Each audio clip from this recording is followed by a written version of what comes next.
Yeah, man. Remember you said that he built some piers? Well, we haven't found one yet.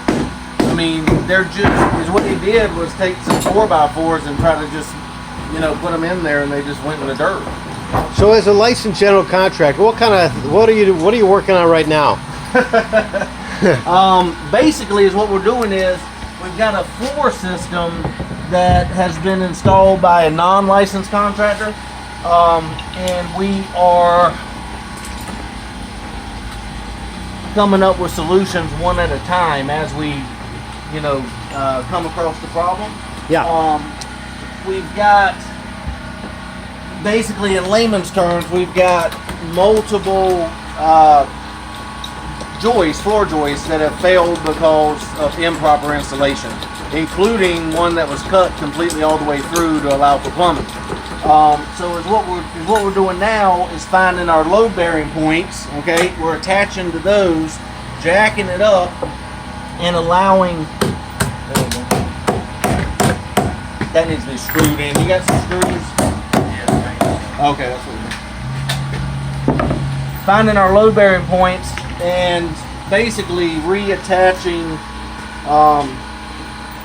or re-securing and adding a little bit of beef and heft to the floor system so that we can then jack it up and get the floor level.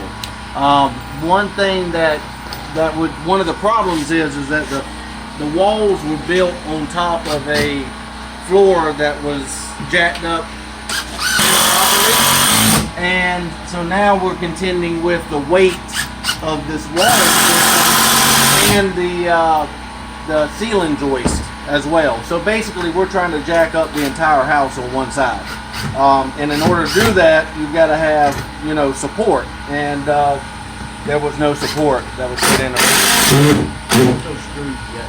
And is this something you run into often? It's just another day in the business, man. Especially if you ever run across a house where there's been a GC that has abandoned the project and not fulfilled their obligations, you're going to constantly run into this. Matter of fact, a lot of the work I've done in the last 2 or 3 years has been this type of work where I've walked behind, somebody that has, and most of them are unlicensed, but somebody that has convinced the homeowner that they knew what they were doing, and then pretty much got 90% of the money up front and walked off the job. So, what those screws you got lunch? Screws you got lunch? Put it in that bag. Are they in the back of the truck? Yeah, they're in the back. In the back of the truck. Come down. Give me another hang. You need that other jack? You got it?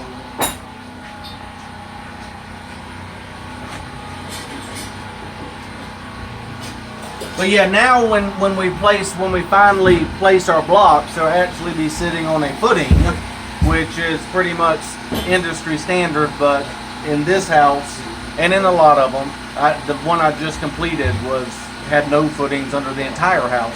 But in this house, the contractor billed the homeowner for placing new columns or new piers. But the problem was they were not on footings. They were not built on solid stuff.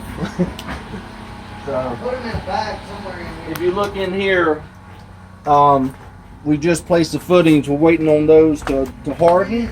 So while we're doing that, we've come beside it to jack it up. Now, once it's jacked up, we'll build a new pier here, and then we'll lower the floor system down on the new pier. Well, I'll tell you, it seems like there's there's no absence of incompetent people doing jobs that they represent that they can do. No, I mean, it's not. My own mother, okay? My own mother, she's in Tennessee, so I mean, obviously I can't do the work. But I'm going to have to go up there this weekend because they're trying to sell their house and they just can't because they've had a contractor in there that has really messed them over. Terrible. Never finished a job, got 90% complete and, walked out. Oh. And it was because my mother started asking questions, you know, because I was asking her questions. Right. And I think he would have probably finished the job if she hadn't asked the questions. But any decent human being, whether it's a general contractor or a real estate investor or somebody that works at Bank of America, I mean, they don't get upset if you ask them questions as long as they're doing their job correctly. Yeah. If they're skimming or doing something they shouldn't be doing, then they're going to get upset about it. So. All right. Well, I'll let you get back to work. No problem, man. I wish you weren't videoing me looking like this, but.